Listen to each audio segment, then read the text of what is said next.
Sang-ayon ba kayo na magkaroon ng confidential funds ang Office of the Vice President at ang Secretary of the Department of Education?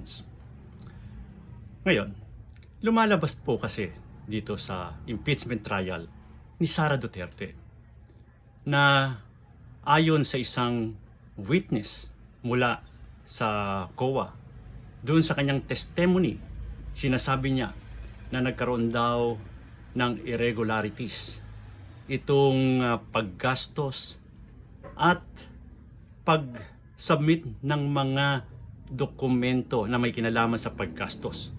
Lumalabas kasi doon sa mga dokumento na may mga inconsistencies.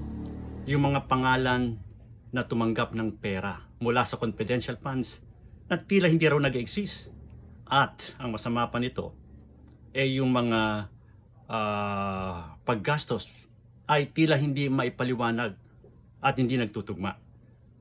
Ngayon, lumalabas na itong si Sara bilang isang Vice Presidente at Secretary of Education nakatanggap na halos in the total amount of 612.5 million.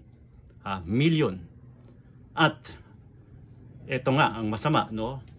Dahil dito, tinatanong ngayon ng taong bayan na dapat ba magkaroon ng confidential funds ang Office of the Vice President?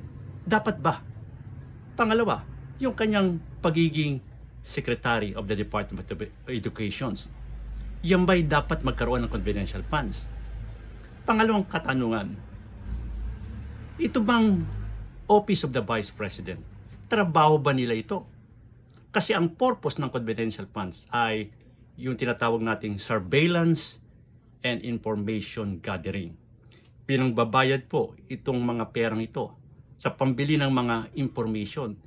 Yung mga taong mga nakakaalam ng information, ginagastosan nila ito.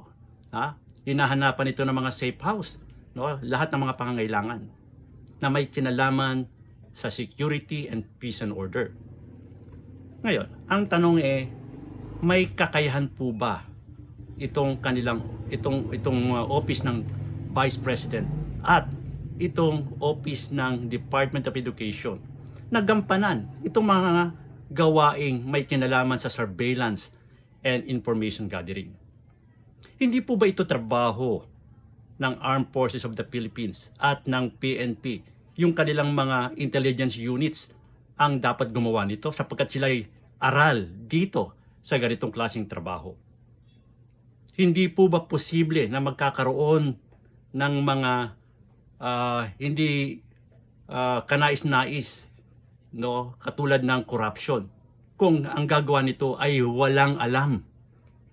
Kaya, no, ang masasabi ko ay ganito. No, hindi po ito trabaho ng Vice Presidente. Hindi po ito trabaho ng Secretary of Education. Ang trabaho ng Vice Presidente bilang pangalawang pinakamataas na leader ng bansa ay alalayan ang Presidente sa kanyang mga programa. No, tulungan ang Presidente sapagkat siya ang susunod na leader kung sakasakali ang Presidente ay mawala.